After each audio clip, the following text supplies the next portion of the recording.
This is Reasonable Doubt with your hosts, Mark Garrigus and Adam Carolla. Yeah, get it on. Got to get on. A choice between a minute, get on. Welcome to the best hour or so in the universe. It is Reasonable Doubt. I'm Adam Carolla. That's Mark Garrigus in New York City in his office. So much to get to today. Good to see you, Mark. Good to see you too. We could talk a lot about a lot of things. What floats your boat today? I mean, I think the thing everybody's been talking about, tweeting at us and asking about is the Robinhood platform and the Gamestop. You have opinions on this? I'll bet you do have an opinion on this. So everyone should know about me, which is I think everyone thinks I have an opinion on everything, but certain things are sophisticated. And if I have no knowledge of that world, I really have no real knowledge of the financial world and Wall Street and selling and buying high and selling low or vice versa. All of this world, it's so foreign to me. And I've heard sort of both arguments. I've heard this is David versus Goliath and, the Wall Street guys are bad. I've heard other versions where the Wall Street guys weren't bad. I've heard versions where the government was bad for not regulating Wall Street. But just so you guys know, intellectually, I don't form hard, fast opinions on things that are kind of over my head, like they're sort of out of my pay grade. I don't know enough about the financial world. You can ask me about any case or ask me a building question, ask me an automotive question, or a social issue. I will weigh in all day on social issues, but I am not sophisticated enough to weigh in on this or to have a strong opinion one direction or the other. And I've heard the case broken down 5 different ways to Sunday. So I'm curious in your take because I defer to you, Mark. So the interesting thing for those who aren't in the weeds on this, basically what happened, what's the name of this guy, Gary, whose handle I sent you over, something fucking value or something? Yeah, his Reddit handle is deep fucking value. Right. I will say in my defense, I took 20 minutes to answer the question of not knowing anything about a subject. So I'm still a world-class talker. It was a mini filibuster. Yeah. So apparently this guy has been talking and buying this stock for quite a period of time, for well over a year. At least 18 months. His name is his real name is Keith Gill. Mm-hmm. And at one point had how much in his account? 50 million or so. Yeah, it's like the Tom Girardi of stocks. He had that much in there. And basically what happened was the GameStop, which you used to see all over the place, reminds me of kind of Radio Shack, right? Of this generation. They announced, I think, closing of about 1,000 locations, retail locations over the last period of time. Part of going through the same kind of shuttering of brick and mortar that a lot of the retailers do. And then in comes a large, well-capitalized Wall Street firm to start shorting the stock. And by shorting the stock, they're betting that it goes down. And they had somewhere in the neighborhood of $1 billion bet that took up or went up to about $3 billion. Because when you short stock, you can very quickly either make money or lose money if the stock's moving in the opposite direction. And that's exactly what happened. The stock started taking off.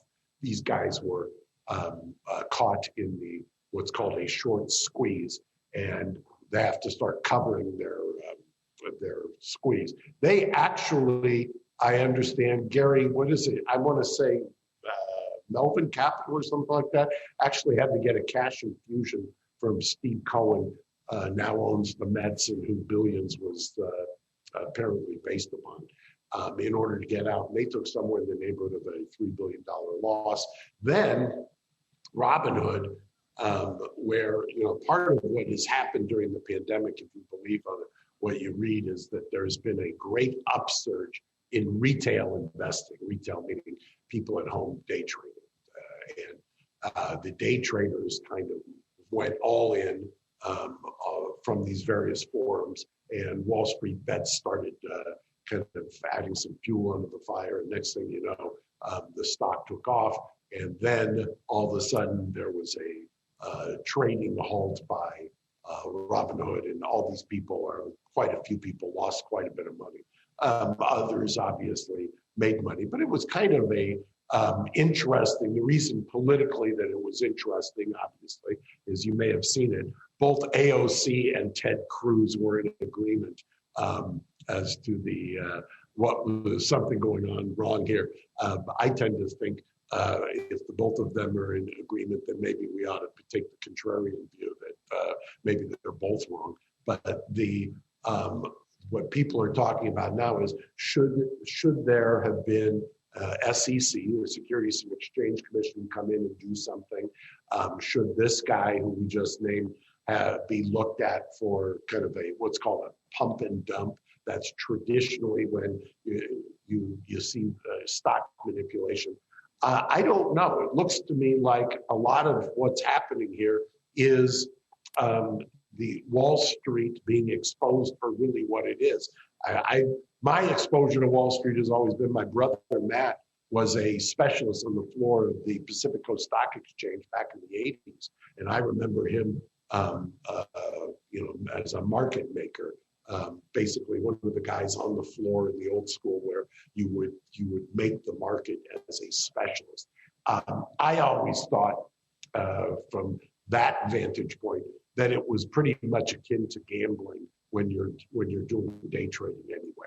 And so now if you're going to try and regulate it after the fact, or you're going to try to sue to hoist somebody on this thing after the fact, that all you're really doing is trying to police what is essentially human behavior. I love this idea of Robinhood, which for those who don't know is steal from the rich, give to the poor traditionally. Well, that platform seems to be doing quite the opposite right now. Have you've heard that take on this? Yeah, I did hear that part of it. You know, it's kind of interesting from a psychological standpoint, which is so many people are so intimidated by money, finances, and also you don't talk about money in polite company. So it's interesting because I heard Tucker Carlson mention this last night. I thought it was interesting. When you hear about a lawyer or you hear about a comedian or you hear about a school teacher or whatever it is, if you heard of someone who has a lot of money, probably wouldn't be a school teacher, you go, what did they do to get that? And how much money? Or you might be outraged, you know what I mean? Where you go, Ellen makes $44 million a year? Ellen? What does Ellen need 44? And then you hear about some hedge fund guys worth $2 billion, and you go, good for you. You don't even ask, what the fuck are you doing?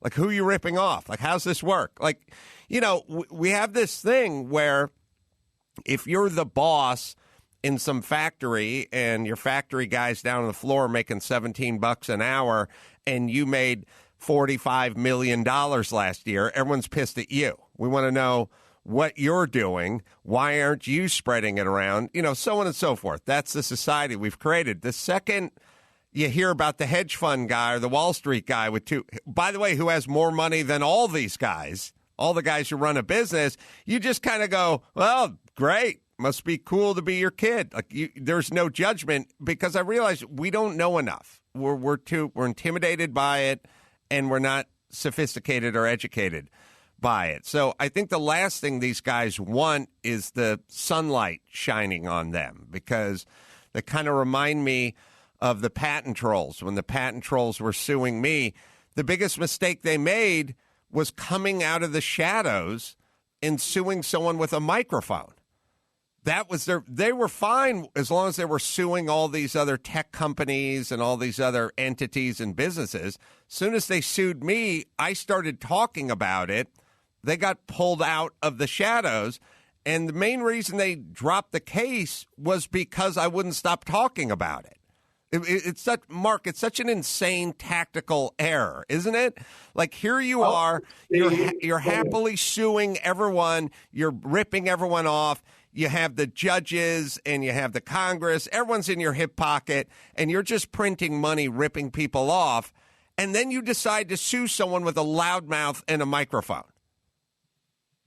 And I think part of my immediate reaction is that this really exposes, I think, the kind of casino nature of what Wall Street is. I mean, in terms of trading, obviously, great fortunes have been made in other kinds of ways, what people call value investing, blah, blah, blah. But there is, to some degree, I think, a gambling component, and the house is basically the big boys on Wall Street.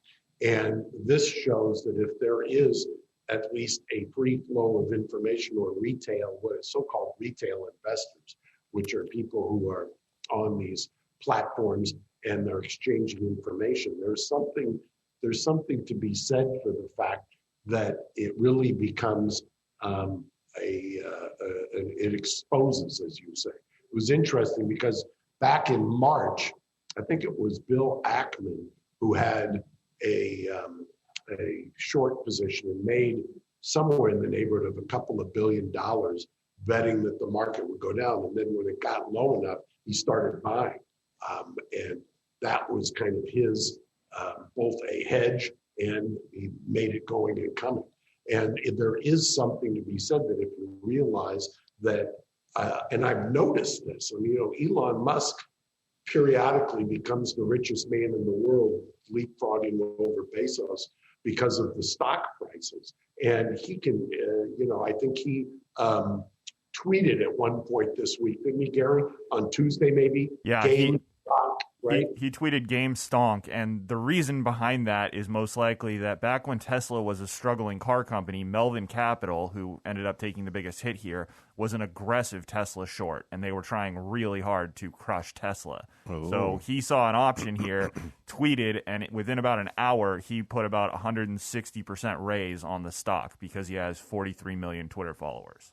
And that took down almost immediately Melvin Capital. So there's a little bit of, I love kind of the cross currents of people getting a little bit of retribution here. So, you play with the big boys, you sometimes get hurt. I don't know. I think that there's something fundamentally wrong or unfair about if you bought in and they stopped trading or they basically blocked access to your account. I don't think that's fair. They didn't stop trading. To be clear, they stopped the ability to buy stock, but you could still sell it. So basically, they just took the purchase button off, but if you wanted to exit your position and help out the hedge funds, basically, you could still do that. And that's what's going to get them into real trouble with the SEC, most likely. Yeah, that's really that. Now, you want to talk market manipulation. That, to me, is market manipulation. All right. Next subject. I'm going out tonight to Mastro's and eating outside. So small day one of the lifting of all of the restrictions. I will tell you, it's amazing because, as you know, we talked about it last week. We had filed the amended complaint that took Pineapple Hill and Angela's case, and we expanded it and included the Beauty Federation and salons and had the Coachella hospitality group, and we really expanded it out. We filed that amended complaint on Thursday. We're going in on Monday to get a restraining order, and lo and behold, the governor blinked. Isn't that something? And so at the same time, so did the county. The county trotted out Barbara Ferrer, who said a bunch of nonsense. I will tell you that there is, based on what I've seen, there's absolutely no reason to say that there was a difference this week from the week before or a month before or 2 months before, except that I think that you could make a compelling case, and we have made a compelling case, I believe, that the fact that they shut down outdoor dining really caused the surge in LA County and then throughout California, don't you? So there's two possibilities.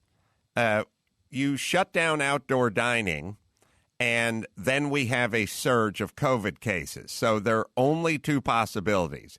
Either shutting down outdoor dining forced more people to go indoors. I went to Beverly Hills 3 days ago, was invited to a dinner party. There was a chef there, and 6 or 8 people sat inside a house and ate with no plexiglass between us and no social distancing. So the actual outdoor dining. So it's one of two. It's only one of two outcomes. Either outdoor dining being closed down caused a spike, or outdoor dining being closed down didn't cause a spike. It was a coincidence that there was a spike during the outdoor dining ban. Either way, you have to fucking reopen, because it's either it caused it or it didn't cause it. But what it didn't do is prevent anything. Right. I mean, and you can't make any argument. And if you listen, I was thinking about it yesterday because it's so frustrating, the amount of, the number of people. I mean, if you were to sit and look at the incoming emails that we get at the office and calls we get at the office from people who have lost everything, and the emails, they're heartbreaking. I mean, and it's almost always the same story. I worked my entire life, all of my savings, everything I've got is put into this. Now I've got nothing. I'm behind in my rent. The landlord is hassling me, and I understand that as a landlord as well, because nobody does the landlord any favors as they have to continue to pay the mortgage, pay the property taxes. The one thing they haven't stopped, notice what they haven't paused is property taxes. We're still writing the property tax checks in April and December. Nobody said, "Oh, time out. We don't need your property tax money during any of this." You don't have to pay rent, maybe, but you still got to pay all of those things. And it's enormously frustrating to me that what happened here is that we listened to people who are supposed public health professionals. And you and I said this early on. Wouldn't you like to just sit and cross-examine these people, ask them some questions, and get some solid answers? Because it reminds me of a lot of the experts that I've seen in court cases, where just a simple cross-examination shows you that these so-called experts really, it's nothing more than junk science. I mean, there's a reason why there's been a movement, at least in the federal courts, to make the federal judges the gatekeepers on evidence and experts, because we have really kind of outsourced our common sense to people who really have no common sense that we have deified as experts. It's clear, at least to me, that the county so-called public health experts have no idea what they're doing, none whatsoever, and the state experts are not much better. Well, how long? Look, if you put Barbara Ferrer up there, or anybody from the city council or the governor, Newsom, or whoever it is, and you are allowed to actually cross-examine them about either the subject of outdoor dining being banned, or how about school closures? Right, because that's next up. There's no reason in the world why schools should close. Well, so here's my question. What is the press doing? What are they doing their job? We're going on 1 year of kids staying at home for no medical reasons, no scientific reason whatsoever. The schools are open all over the world. They're open all over the country. My kids have been home for coming up on a year with no discussion and no plan about getting them back in the classroom. Now, my kids are rich and they're fine and they're spoiled and they'll do fine. A lot of kids are languishing. A lot of kids are having mental issues. They're losing essentially a year of their life, and certainly a year of their life in education. It's outrageous. There's nothing that supports the science. The kids evidently don't spread it, and if they do, it doesn't do anything to them. It doesn't hurt 15-year-old kids. School teachers are generally young, and they can distance themselves from the class. It's insanity. I think Chicago, and it's all the unions. Everyone asks me, why do I hate unions? This is why I hate unions. The unions are essentially extorting the populace and the kids. It really is. The people say, what are you going to do now with the federal lawsuit? The federal lawsuit we're putting together is basically we're trying to just say to the court now the more fundamental question. How long do you get to have this so-called emergency declaration? As you say, it's been a year. We've got schools. We've got, you still can't do indoor dining. You can do some retail, but you can't do other kinds of retail. All of these so-called emergency measures, which ironically, it looks like we'll just go on ad infinitum. We've never in the history of America had a situation where we've allowed emergency measures for this period of time and allowed the quarantining of the healthy, let alone for any period of time. And so I think somebody's going to have to address that. And that's the issue we're going to raise, because more fundamentally, how long are you going to just say that we've decided that we're no longer really a democracy? Because this is not a democracy. We have lost the right to speedy trial. That generally is the writ of habeas corpus. Trials just get postponed. Apparently that we've delegated that. We've now delegated the legislature, who I really, to some degree, blame most amongst the three branches of the government in California, for instance. The legislature has outsourced everything to the government, and they've just thrown their hands up. Well, then maybe they shouldn't be getting paid, because the whole idea of a legislature is to legislate, not to just give that ability over to the governor. And so how does the governor get, in California, unfettered discretion for over a year to do these edicts? You explain that to me. I don't understand. Why isn't the populace, they talk about storming Congress and this or that. Yes, that was an insurrection, but this is the same. You can complain about Trump and what he was doing, but at the same time, hold this other thought in the head. What about what Newsom is doing is different than what Trump tried to do? What is the difference if you're truly a so-called patriot? Yeah, well, insurrection or oppression. We're essentially on the oppression side. And that's what we're experiencing. I don't think gyms are open in California either. Outdoor, limited 25% capacity outdoor, I think. So we can go down to Venice Beach and do some dips. Yeah, in the rain. Again, they have no idea the long-lasting health and mental health and physical health effects that they're causing from people staying home, not being able to go to the gym, schools not being open, kids staying home, a lot of day drinking going on, substance abuse, addiction, a lot of people falling off the wagon because they're not able to attend their AA meetings or go to church. Some people find a lot of solace in that. And there's going to be a lot of depression, a lot of mental illness, and also the one thing, that could really the one thing you could have working for you in your corner when it comes to COVID is your weight and your metabolism and your health. And driving everyone at home and closing the gyms is not good for that. And also it's being spread at home.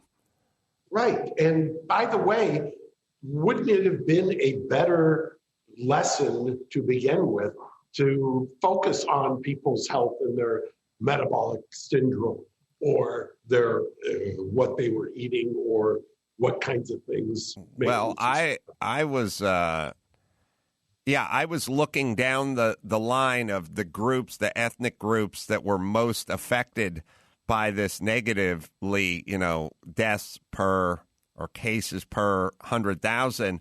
And then I cross-checked against groups, ethnicities that had the highest levels of obesity, and it just went straight down the line. They just matched up.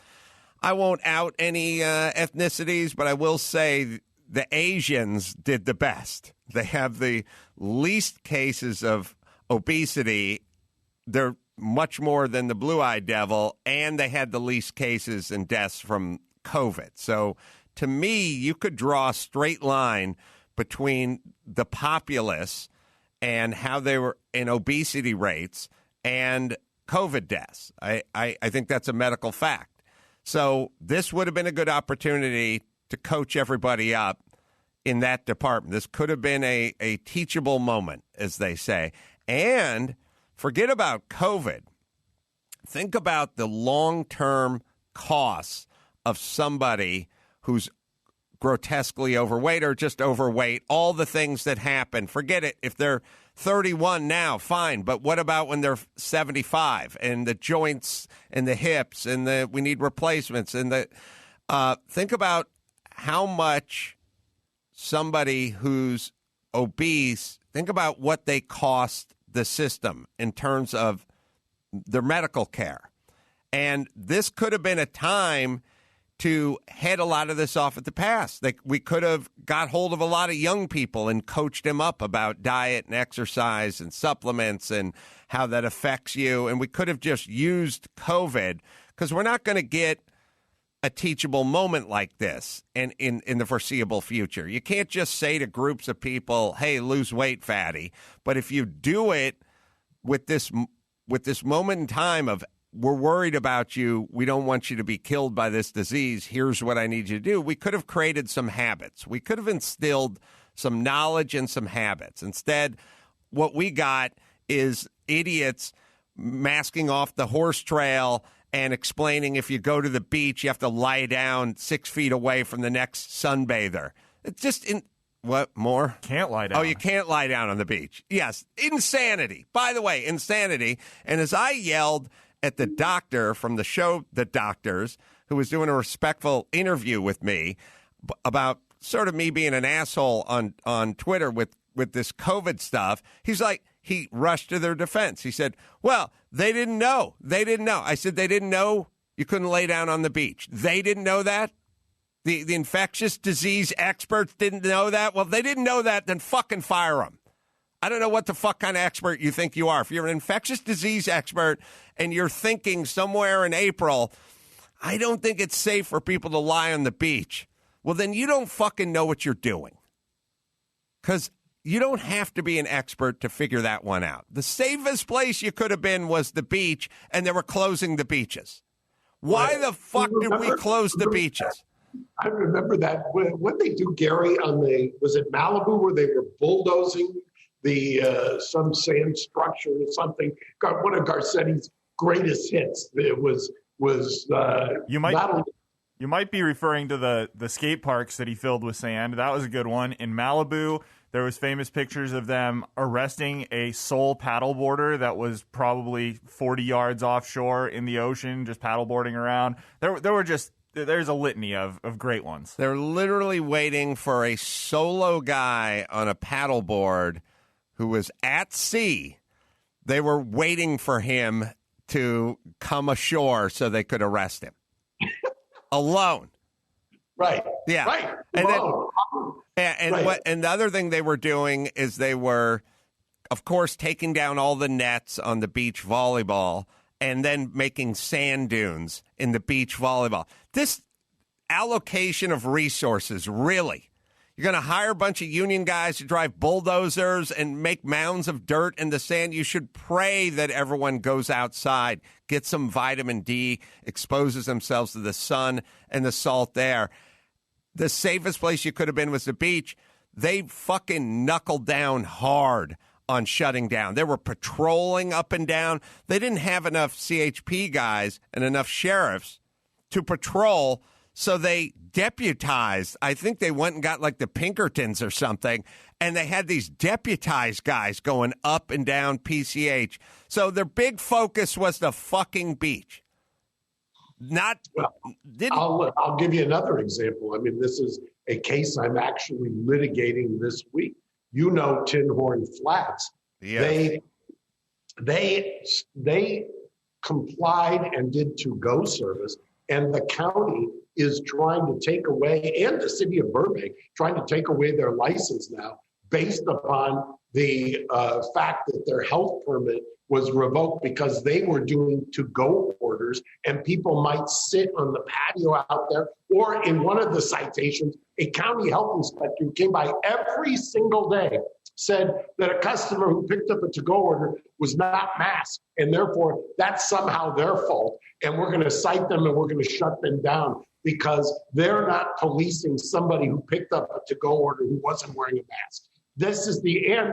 I said, well, wait, you're enforcing a county order, which actually I know for a fact because I got it enjoined, was not valid at the time. The county health officer's solution to that, that's above her pay grade. She can't get into whether or not the order was valid at the time. She's gonna issue a suspension order. I mean, if you can believe the insanity, this is happening right now as we speak. That's your tax dollars at work, as that some poor establishment who's trying to make a living is having to fight the county and fight the inanity. And mind you, there were two, not one, but two lawyers during this hearing, in addition, as my opposing counsel, that apparently can't give the county advice on whether they're enforcing a valid order at the time. I mean, I've had other cases where they try to criminally prosecute people. And it's just astonishing to me that is the reaction, that they have lost so much connection with reality that they think that that's how you get people in line. That, to me, is oppression in its worst. It's doubling down on this insanity. I took Sonny to Tin Horn Flats, and we went and ate there when they were open for patio dining and in defiance of whatever the ordinance was. Yeah, there's a story of a gym, and I think it's New Jersey, where the guy just said, we're opening up the gym, and now the county, the city, whatever state is leveling fines, and they actually went into the guy's bank account. If you can find that story, Gary, the city... Yeah, they seized his legal defense fund that people had raised. They seized his legal defense fund. Hey, people, do you guys understand what the fuck is going on around here? You should be pushing back against this. I do not blame these fucking tyrants. But what happened is it's the worst posture a government can ever take. Whether it's the guy on the paddleboard or the guy who owns Tin Horn Flats, Armo, by the way, went to high school with him.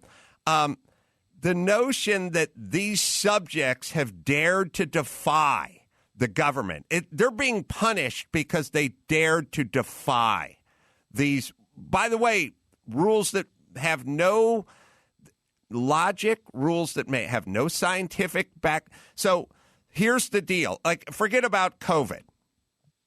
The government is now allowed to say, here's our decree.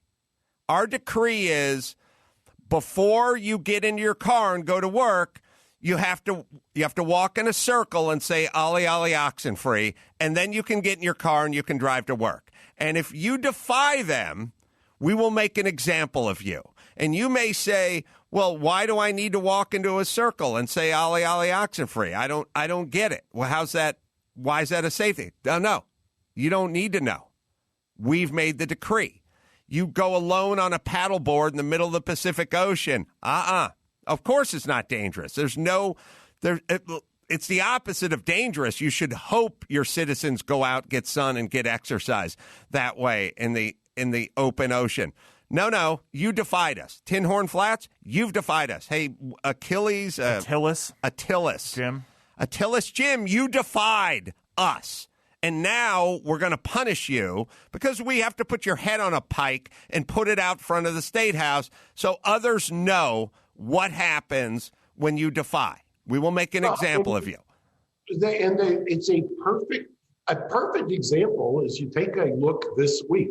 Dr. Ghali, the state head of health and services, was asked repeatedly during a Zoom video conference to give the metrics, and has repeatedly said, basically, we're not going to give you the metrics we're using.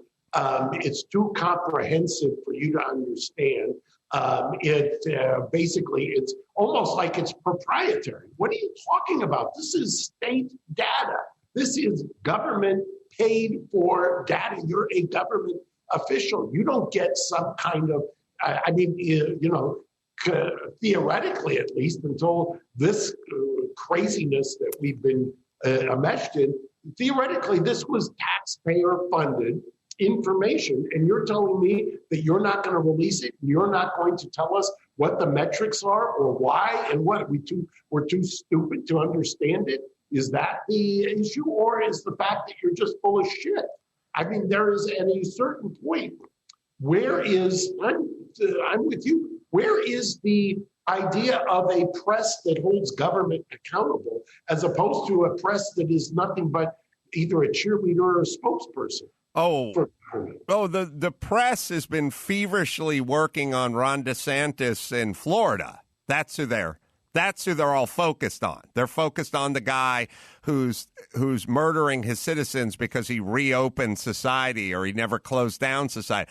Oh, the press is working feverishly on any governor, Republican governor, that dared to open or never close their society. They got a lot of they're burning a lot of pencil lead on that guy, or the governor of Georgia, or the governor of Texas. They don't give a fuck about Newsom because he's one of them. That's the bottom line. It's it.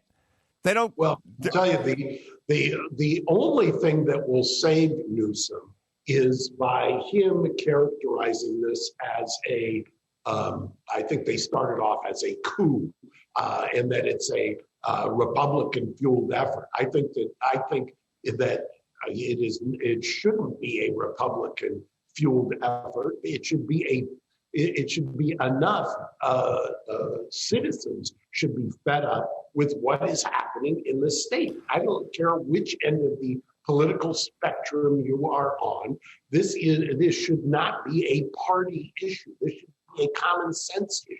You should not have, basically, you have to hold somebody accountable. Did he screw up?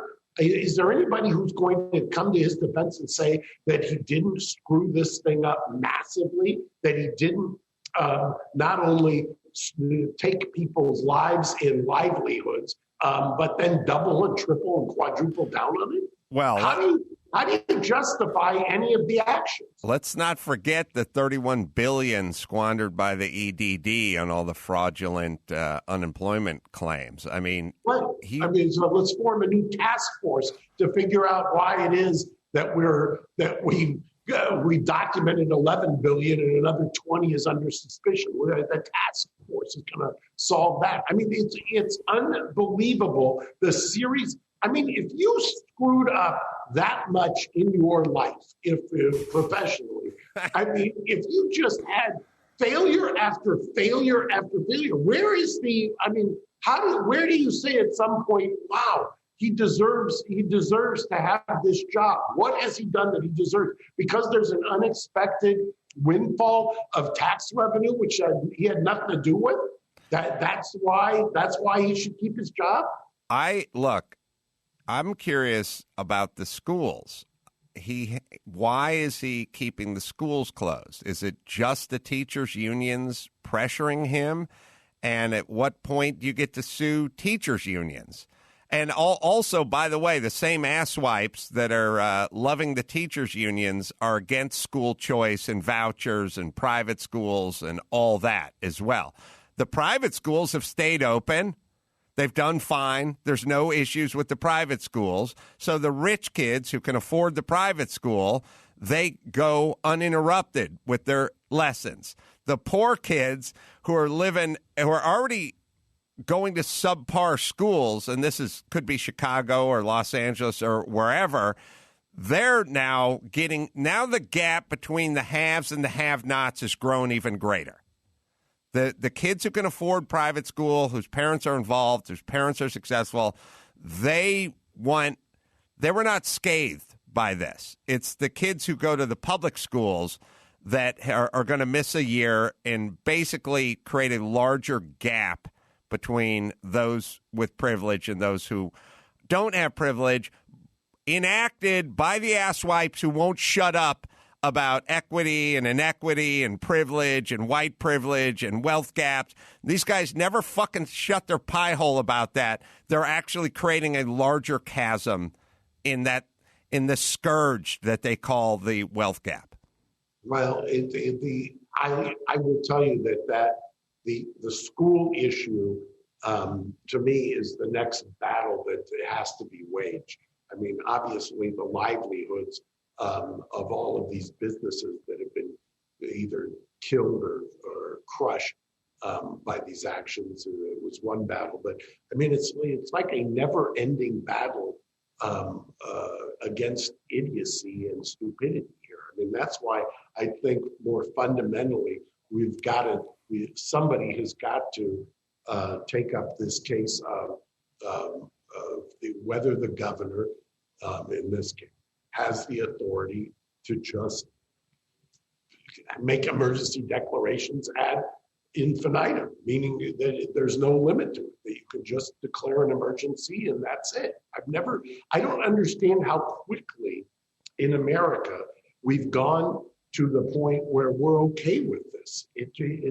It's fundamentally, it has changed my perception, at least, of I thought people would rebel against this, but they have not really. You keep characterizing them as sheeple, and I have kind of the same reaction. I don't understand why people just go along with this. They're not only are they not pushing back against the man, and in this case that would be Newsom if you live in California, not only are they not pushing back, if they didn't push back, not pushing back against the powers that are oppressing everyone and ruining livelihoods and businesses and causing people depression, obesity, and drug overdoses, not pushing back against that authority is bad. But I'll tell you, here's where it starts to veer into despicable. When they attack guys like me and Dr. Drew and sometimes you and others who dare to speak out against the orthodoxy. By the way, Gavin Newsom's an imbecile. If anyone ever wants to spend 45 minutes and listen to me dismantle the imbecile who was sitting 5 feet from where I'm sitting right now, you may listen. He's intellectually weak. I know he's intellectually weak because I dismantled him. And I'm not that good a debater, and I'm not that educated. I fucking destroyed that guy. He's weak. I could not do that to you. I couldn't do it to Dr. Drew. I couldn't do it to Dennis Prager or Ben Shapiro. But Gavin Newsom was easy to destroy because he doesn't have the intellectual firepower to offer up. The man is an insane person. I don't think people really know that. When he was being interviewed and asked, aren't you worried about people going to Texas? He was like, no, Texas is a good place. Well, what about people leaving the state? Well, where else are you going to go? Is his answer. And then he cites a couple that he knows, dear friends. They moved to Salt Lake City. They're very happy. Could you imagine hiring him as a lawyer? He's intellectual. He has a deficit. He has an intellectual deficit. He cannot process information correctly, and thus we now then suffer the byproduct of his intellectual deficit. And I'll tell you where it gets into where it really starts crossing the line is if you point that out. By the way, why should we listen to Gavin Newsom? He's semi-retarded. I wouldn't listen to him on a fucking recipe for gazpacho, much less how to run a goddamn business or a state. But if you speak out against it, then the sheeple and the cowards who are busy double masking before they go for their walk on the horse trail turn on me. You people are despicable. You should be stepping up right now, not cowering. Well, I don't understand why there is this basic kind of orthodoxy that you buy into, that's okay, that you can just give up your rights. I don't understand. Because I'll tell you why. Because they do not possess you, Mark Garrigus. You have something that's very rare these days. It's called intellectual honesty. See, California is a supermajority Democrat state. He's a Democrat, so he's one of them.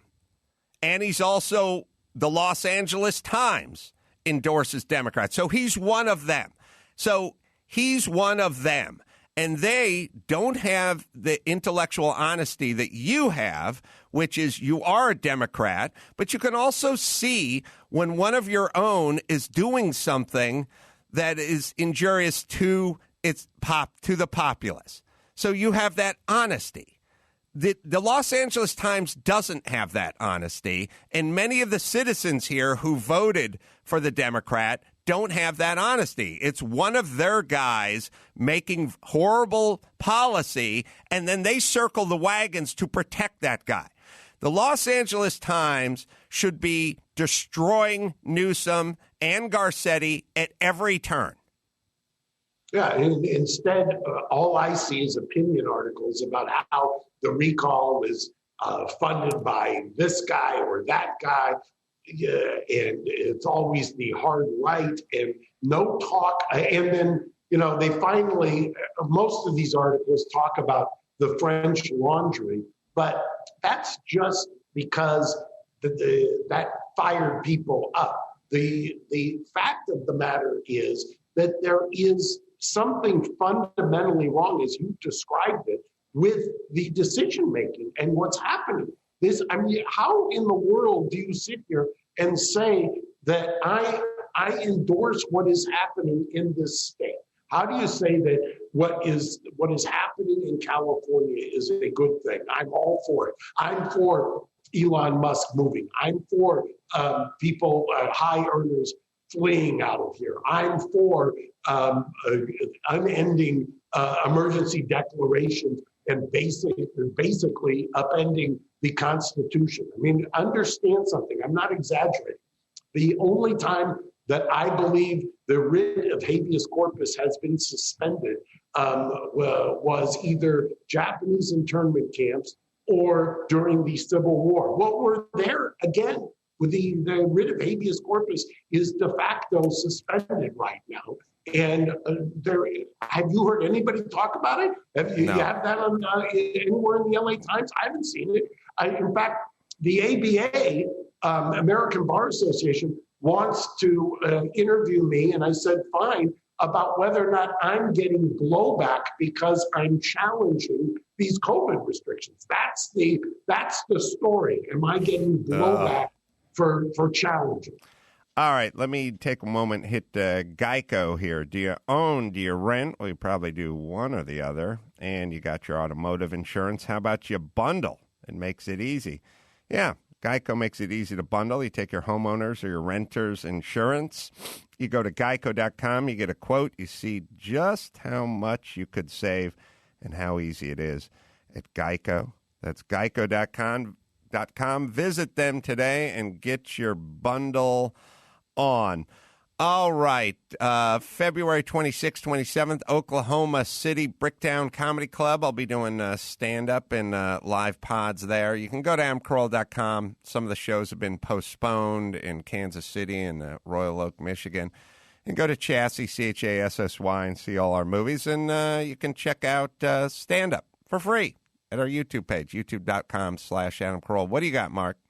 Well, Tenny and Engine will be open this weekend. Stop by downtown LA. Outdoor dining. Prova is still open in New York. Grand Central Terminal and Moxie at Times Square. Stop by either place. So, until next time, this is Adam Carolla for Mark Garrigus saying mahalo. Thanks for listening to Reasonable Doubt. Tune in next Saturday for an all-new episode.